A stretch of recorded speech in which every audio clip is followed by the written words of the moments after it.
ये ले रामू, बिस्तर रख दे। जी।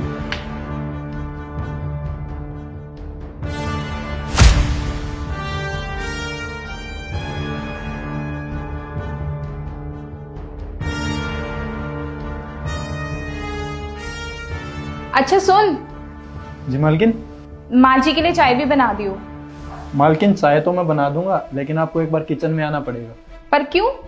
अब आप कल बाजार से सामान लेके आए थे और सामान तो सारा पैकेट में आता है। अब मुझे क्या पता आपने कौन से डिब्बे में कौन सा मसाला या चाय पत्ती या चीनी डाली है, वो तो आपको ही पता होगा ना। इसीलिए आपको एक बार किचन में आना पड़ेगा।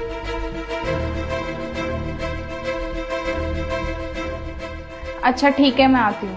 ठीक है मालकिन, आ जाइए।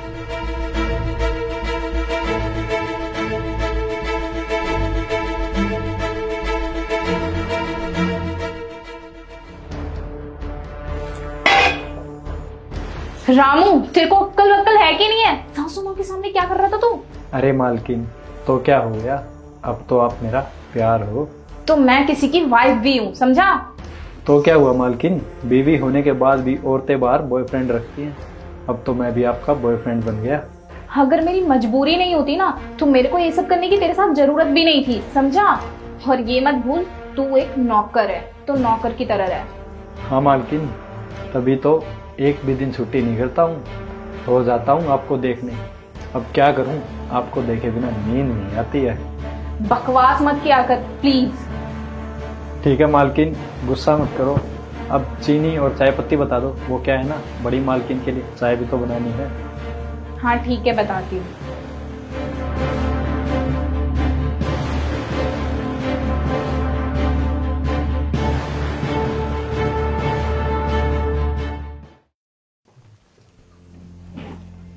बहू, मुझे एक बात बता, ये बिजली का बिल इतना कैसे आ गया? अरे मम्मी, ये है ना अपना रामू, दिन भर लापरवाही से काम करता है, इसकी वजह से ये आ गया होगा। मैं तो कहती हूँ मम्मी, इसे काम से हटा दो। अरे नहीं नहीं बेटा, तू रामू को है ना अभी अच्छी तरह से जानती नहीं है। तेरी नई नई शादी हुई है और रामू तो यहाँ पे कई सालों से काम कर रहा है। आज तक है ना इस घर में एक पैसे की भी हेरा फेरी नहीं हुई है। धीरे धीरे तू भी जान जाएगी उसे। वैसे बहू, अगर और कोई बात है तो तू मुझे बता। हाँ मम्मी, मुझे तो ये थोड़ा सा ठीक नहीं लग रहा है। अरे नहीं बहू, ऐसी कोई बात नहीं है। मैं ना उसे बचपन से जानती हूँ, बस तुझे थोड़ा टाइम लग जाएगा उसे समझने में। ठीक है माँ जी, मैं ना जा रही हूँ, मेरे सर में ना थोड़ा सा दर्द हो रहा है। सम्राट, हाँ।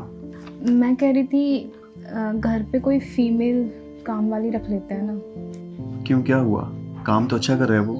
पता नहीं क्यों एक मर्द हमेशा घर में रहता है तो मुझे ऐसे अनकंफर्टेबल फील होता है। देखो, तुम्हारी नई नई शादी हुई है, अभी 1 महीना हुआ है, तुम्हारी आदत नहीं है ना। वो बहुत अच्छा है, बहुत दिनों से काम कर रहे हैं हमारे यहाँ वो। ठीक है, तुम सो जाओ, मैं थोड़ा अपना काम कर लेता हूँ, उसके बाद मैं भी सो जाऊंगा।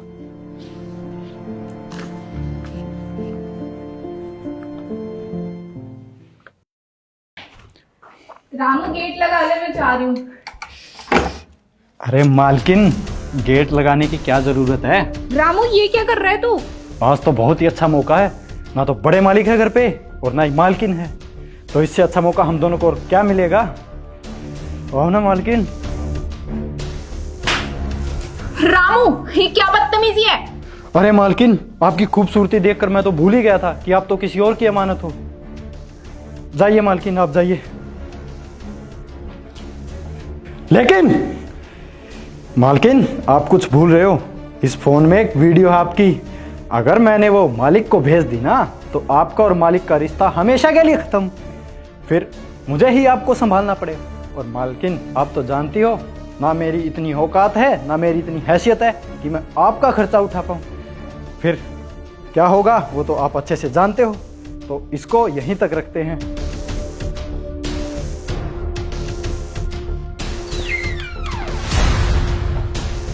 रूपांशी!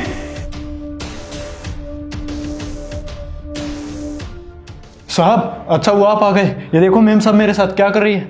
और ये तो कुछ भी नहीं साहब, आपके ऑफिस जाने के बाद मेम साहब है ना मेरे साथ बहुत गलत हरकत करती हैं। साहब, मैं तो गरीब आदमी हूँ, और हम गरीबों की आखिर कौन सुनता है। मुझे अपनी नौकरी बचाने के लिए मेम साहब की बातें ना चाहते हुए भी माननी पड़ती हैं। इसीलिए तुम उस दिन हमसे कह रही थी कि रामू को इस घर से निकाल दो, ताकि तुम बाहर उसके साथ ही रोमांस कर सको। नहीं नहीं सम्राट, ये झूठ बोल रहा है। इसकी बातों का प्लीज यकीन मत करो। सही कहा रामू तुमने। जब से इस घर में रूपांशी आई है तब से एक ही जिद लगाए रखी है कि रामू को इस घर से बाहर निकाल दो। आज मैं सब कुछ समझ चुका हूं और अपनी इन आंखों से देख भी लिया मैंने। आखिर मेरे प्यार में क्या कमी रह गई थी रूपांशी? मुझे यकीन दिलाने की कोई जरूरत नहीं तुम्हें। मैंने सब कुछ अपनी आंखों से देख लिया है। एक काम करो, अपना बैग पैक करो और मेरे घर से निकल जाओ। तालाक के पेपर तुम्हारे घर पहुंच जाएंगे। वाह सम्राट वाह, जो तुम्हारे यहाँ 10 साल से काम कर रहा है तुम उस पे विश्वास कर रहे हो और मुझ पे नहीं। जो अग्नि के 7 फेरे लेकर के आई है, अपने माँ बाप को छोड़ करके आई है सिर्फ तुम्हारे भरोसे, और तुम उसे अपनी बात रखने का एक मौका भी नहीं दे रहे हो। वाह सम्राट, मैंने कभी सोचा नहीं था कि तुम ऐसा करोगे। अरे मैं भी तो तुमसे प्यार करती हूँ, कम से कम मेरी बात रखने का एक मौका तो दो तुम। लेकिन चलो अच्छा हुआ, कम से कम मुझे ये बात समझ में तो आई, तुम मुझसे ज्यादा अपने इस नौकर पे भरोसा करते हो। जैसे तुमने इस नौकर की बात सुन ली, कम से कम मेरी भी तो वैसे बात सुन लेते। खैर छोड़ो, अच्छा हुआ, मुझसे ज्यादा अब ये नौकर तुम्हारे लिए इम्पोर्टेंट है। अच्छा ठीक है, तुम जाते जाते अपनी सफाई ही दे जाओ मुझे। देखूं तो क्या कहना चाहती हो तुम। तो सुनो, ये लो कुछ पैसे और अपनी माँ का इलाज कराओ। तुमने हमारे करियर के टाइम पे बहुत मदद करी थी, अब हम इस लायक हैं कि तुम्हारी मदद कर सके। मैं तुम्हारे एहसान कभी नहीं भूलूंगा। बेशक से हमारी शादी नहीं हुई, पर तुम्हारे साथ बिताए पल बहुत खूबसूरत थे।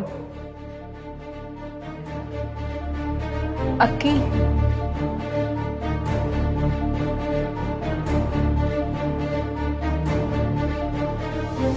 तो उस सिचुएशन की इसने वीडियो बना ली थी, बस इसलिए मैं तुमसे कुछ कह नहीं पाई, और उसी का फायदा उठाकर ये मुझे ब्लैकमेल कर रहा था। नहीं नहीं मालिक, मालकिन तो साफ साफ झूठ बोल रही है। मैं इस घर में 10 साल से काम कर रहा हूँ। आपने आज तक मेरी कोई शिकायत सुनी है क्या? और मालकिन को देखो कैसे सरेआम झूठ बोल रही है। मैं गरीब हूं ना, इसलिए मुझ पे इल्जाम लगा रही है। रामू, तू इतनी गिरी हुई हरकत कर सकता है? ये तो मैंने कभी सोचा ही नहीं था। शायद तू भूल गया है, इस घर में लाने वाली मेरी माँ है तुझे, और तू उन्हीं के घर में ऐसी गंदी हरकत कर रहा है। तुझे शर्म नहीं आती? हमने तुझको अपने घर का मेंबर बनाया था और तूने क्या किया? धोखा दे दिया मुझे, मेरे परिवार को। मेरे घर से अभी के अभी निकल जा तू।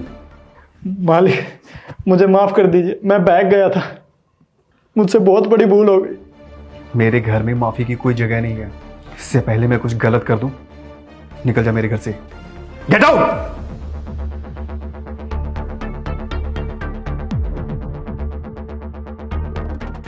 आई एम सॉरी रूपांशी, मुझे माफ कर दो। मैंने पूरा सच जाने बिना ही तुम्हारे ऊपर इल्जाम लगा दिया, झूठे झूठे। आई एम सॉरी, प्लीज। कोई बात नहीं,